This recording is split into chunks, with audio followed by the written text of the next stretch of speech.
आज मैं आपको बताऊंगा कि कैसे आपका 25,000 रुपया कैसे ग्रो होता है, मल्टीप्लाई होता है 95,000 में। आपका 25 और 30,000 investment with the return of 22% में भी उससे ज़्यादा भी हो सकता है। बाकी ये दो म्यूचुअल फंड है, मैंने अपने ग्रैंड माँ के नाम से ये फ़ंड लगाए थे।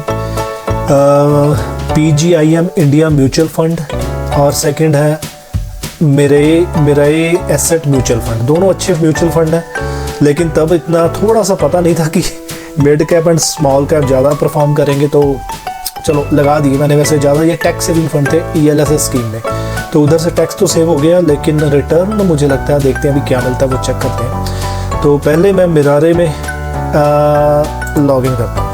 आपके सामने सब कुछ लाइव होगा, तो लाइव होकर ये मैं पार्ट ज़रूर मैं अपना हाइड करूँगा, ईमेल वाला पार्ट।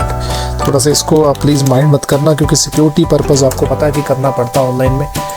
तो वीडियो को शेयर कर देना, hit the thumbs up. Comment section में कुछ भी पूछना हो तो ज़रूर पूछिए। ये आ गया OTP मेरे पास, ये देखो लॉगिन करने के लिए 16,037। ये बिल्कुल लाइव है। और उसके बाद बताऊँगा कि ELSS भी बढ़िया है। और ये देखो 55,000 इस पे लगाए थे मैंने, 55,000 रुपये इसमें लगाए। 25,000 इन्वेस्टेड वैल्यू ये लगाई थी इसमें। ये देख लीजिए, फोलियो नंबर ये है, ये मेरे ग्रैंड माँ का नाम है, इसको हाइड करूँगा ज़रूर। अच्छा, इन्वेस्टेड वैल्यू 25,000, 41,399 रुपये अभी का मार्केट वैल्यू है। और रिटर्न एब्सोल्यूट 65% के, एब्सोल्यूट रिटर्न 65% है। और इसका जो ईयरली रिटर्न है 22.8% है ईयरली। और उसके बाद एक ये और फंड है, 30,000 इसमें लगाए थे, अभी इसका 49,679 बन गया। और इसका भी रिटर्न अभी चेक कर लेते हैं, पोर्टफोलियो में जाते हैं। 55,000 लगाए, 91,000 ऑलरेडी मेरा ये बना हुआ, ये देखो 91,000। और रिटर्न कितने परसेंट है वो भी अभी सामने आ जाएगा। तो लॉन्ग टर्म इन्वेस्टमेंट कीजिए अगर आप अच्छा पैसा बना दो। 13 सितंबर 2024 का ये है NAV के हिसाब से रिटर्न चेकिंग। एनुअलाइज रिटर्न देखिए, टोटल दोनों का मिला के 26.66% एनुअलाइज रिटर्न है 55,000 का जो मेरा बन रहा है। और दूसरा जो फंड है मेरा ये PGI, इसको भी PGIM इंडिया म्यूचुअल फंड, इसको भी करते हैं लॉगिन। और लॉगिन करके ये रहा यूज़र नेम, यहाँ पे आएगा ईमेल वाला पार्ट मैं ज़रूर हाइड करूँगा दोस्तों, प्लीज़ उसको माइंड मत करना। नहीं ईमेल, हाँ ये देखो ईमेल वाला पार्ट हाइड करना पड़ेगा। Okay, proceed. इसका पासवर्ड हो गया। ये सब कुछ लाइव है, कुछ इसमें हाइड करने वाली बात नहीं है। उसके बाद मैं आपको दिखाऊंगा कि आप भी ऐसे पैसे बना सकते हो अच्छे, अगर आप लॉन्ग टाइम इन्वेस्टमेंट करते हो। ये नहीं कि आज कर लिया कल कर दिया, नहीं कर दिया बाकी तब तक अभी वो आने दो OTP। तो मैं तब तक आपको सिप का फॉर्मूला, लमसम सिप, ये देख लीजिए, लमसम सिप कैलकुलेटर। लमसम पे ही इन्वेस्ट करो तभी फ़ायदा होता है।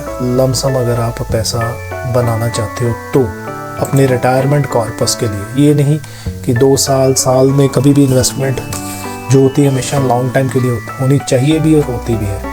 शॉर्ट टाइम इन्वेस्टमेंट का कोई फ़ायदा नहीं होता। तो ये देखिए लमसम सिप, मान लीजिए जैसे मैंने लगाया वो 55 और 25 इसमें लगाया, वो भी देख लेते पहले इसमें, क्या पता OTP आ ही गया हो। आ गया, चलो इसका भी पहले देख लें। ये आपके सामने TFQ 7530 कंटिन्यू। TFQ पहले से लगा हुआ है और 31.54% रिटर्न है। PGIM India ELLS tax saver fund है। 37,000 रुपये ये बने हुए, मैंने लगाए कितने थे वो भी अभी चेक कर लेते हैं, क्योंकि मेरे को याद नहीं है। व्यू ऑल स्कीम्स, देखो 25,000 लगाए थे, 2 रुपये जो शायद कुछ टैक्स या कुछ ऐसा कटा मेरा। और करंट वैल्यू 37,278 रुपये, 31.54% मेरा ये रिटर्न बन रहा है। और ये लमसम मैंने लगाए हैं टैक्स पर्पज़ के लिए। अभी 25,000 इसमें लग गए मेरे, ये देखिए 25,000 इसमें है लगाए मैंने, 55,000 दूसरे में लगाए हैं, टोटल 80,000 पे मैंने लगाए थे। और मेरा बन कितना रहा, ₹37,277 प्लस 91,000 शायद 300 रुपये थे वो, और 1,28,577 और 26% एवरेज उसमें 26.66 और इसमें मेरे को मिल रहा है ये देखिए 31.54।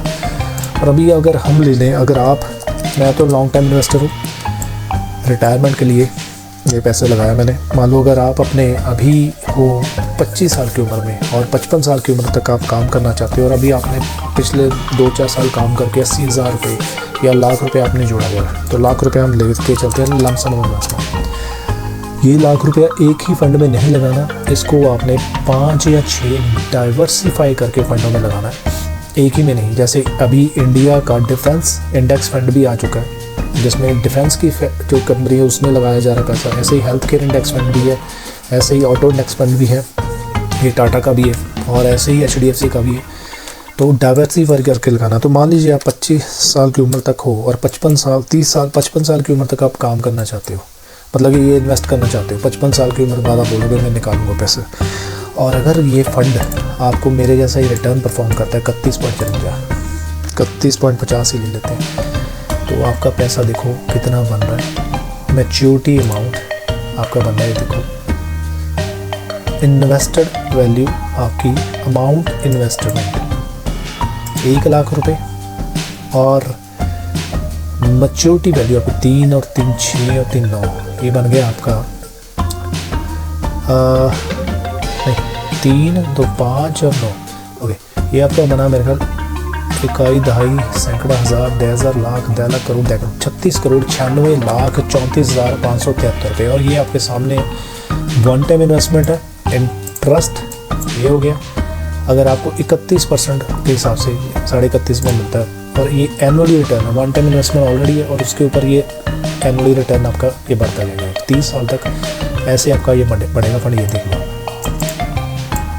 ये देखिए ऐसे ये सारा ऐसे करके आपका पैसा बढ़ता है। तब आप अच्छे 36 करोड़ रुपया 36,96 लाख रुपया आपके पास होगा। अगर आपने 1 लाख रुपया लगा दिया और वो 1 लाख वाला फंड या 5 या 6 ऐसे फंड आपको 31% का रिटर्न या 31.5 का रिटर्न देते हैं। मान लीजिए कि इतना रिटर्न नहीं मिलता, तो हम 29% रिटर्न भी अगर कैलकुलेट करते हैं तो आपके सामने 1 लाख रुपया आपका विद 29% रिटर्न कितना पैसा बनता है वो भी अभी सामने आ जाएगा। तो इसलिए ज़रूर इन्वेस्ट कीजिए। बैंकों में इतना फ़ायदा नहीं, सिक्योर ज़रूर लेकिन फ़ायदा नहीं होता। लेकिन ये अभी चल नहीं रहा, सब शायद हैंग हो गया। चलो आप चेक कर लेना बाद में। और ये आपके सामने मैंने दोनों फंड दिखाए अपने। ये 25,000 रुपये इसमें लगाया था, 37,277 रुपये, और मैं इसको बेचूंगा नहीं। और इसमें लगाए थे 55,000 रुपये ये लगाए हैं टोटल इन्वेस्टेड वैल्यू, और 91,079.73 रुपये बने हैं। तो जादू, ये म्यूचुअल फंड का जादू। और ये मैंने ELS स्कीम में लगाए हैं। और अगर ये देखिए ना, फंड को चूज़ कैसे करना है, ये देखिए माई इन्वेस्टमेंट होम एक्सप्लोर फंड, यहाँ पे जाना आपने। और कोशिश कीजिए अगर आपकी एज अभी रिस्क लेने वाली है, जैसे कि आप अंडर 40 हो, तो आप इक्विटी फंड में ही हमेशा हाई रिस्क में ले लो, कोई दिक्कत नहीं है। क्योंकि अभी आप PGI India multi cap fund 10 सितंबर को ये देखो शुरू हुआ, 10 रुपये वैल्यू। ऐसे फंड उठाओ जो अभी शुरू हुए हैं। 10 रुपये 411 रुपये ये तो नहीं चाहिए, लेटेस्ट वाले चाहिए हमें। Latest medium invest tax saving, हमारा लॉन्ग टर्म रेंज, ये इसमें लगा सकते हो जिसकी NAV कम से कम हो। स्मॉल कैप ये वाला देखो 17 रुपये NAV है, 18.34% ये रिटर्न दे रहा है। और ऐसे आपने ये चूज़, ये देखो मेरे वाला फंड ELSS, ये देखो 5 साल में ये दे रहा है, 1 साल में जो आपको दिखा दिया वो दे रहा है। और अभी चेक करते हैं कि मान लीजिए 80,000 रुपये ही मैं लगाता हूँ, मेरे लगे अगले 30 साल के लिए, और मेरे को मान तो वही 31 पॉइंट मिलता है, तो मेरा कितना पैसा बनेगा वो अंदाज़ा देखते हैं। तो अपना पैसा बनेगा, फिर हैंग हो गया, फिर नहीं ये आ गया 29,57,07,659, ये पैसा बनेगा 80,000 रुपये। अगर मेरे को ये फंड ऐसे ही परफॉर्म करता रहा तो अगले 30 साल में मेरा 80,000 रुपये जो अभी तक लगा हुआ है, और जो अभी दिखा रहा है ये इधर दिखा रहा है वो 91,000 रुपये। ये देखिए my home, my investment, my portfolio, ये दिखा रहा है मेरा 80,000 रुपये जो बना है 37,000 रुपये, और इधर दिखा रहा है मेरा 91,000 रुपये। और ये आगे बढ़कर ये पैसा मेरा हो जाएगा 29,57,07,659। तो आप भी ज़रूर फंड में इंडिया की ग्रोथ स्टोरी तो जो बढ़ रही है दिन ब दिन, आप ज़रूर ऐसे इसको पैसा लगाइए, फ्यूचर में ज़रूर आपका अच्छा पैसा बनेगा। तो thank you, please share the video, hit the thumbs up. कुछ भी पूछना हो तो कमेंट सेक्शन में पूछिए। और ये ऐसे ही आप यहाँ से भी इसको भी फ़ंड एक्सप्लोर कर सकते हो। ये देखिए mutual fund, hybrid equity fund. मैं हमेशा कोशिश करता हूँ इक्विटी फ़ंड डाइवर्सिफाई ज़रूर करता हूँ। मेरा एक ही फ़ंड में पैसा नहीं लगा। HDFC में, कोटक में, रिलायंस में, SBI में, टाटा में, एक्सिस बैंक में, ऐसे मेरे कितने ही फ़ंड हैं। कम से कम मैंने 25-30 फ़ंड लगा के रखे हुए हैं। आप भी ऐसे ही डाइवर्सिफाई करके लगाओ कि एक ही कंपनी के एक ही म्यूचुअल फ़ंड में पैसा नहीं लगाना। अगर आपका मान लो पोर्टफोलियो 1 लाख रुपए का है तो 10-10 हज़ार के 10 फ़ंड लगाओ, वो भी अलग अलग कंपनीज़ के लगाओ।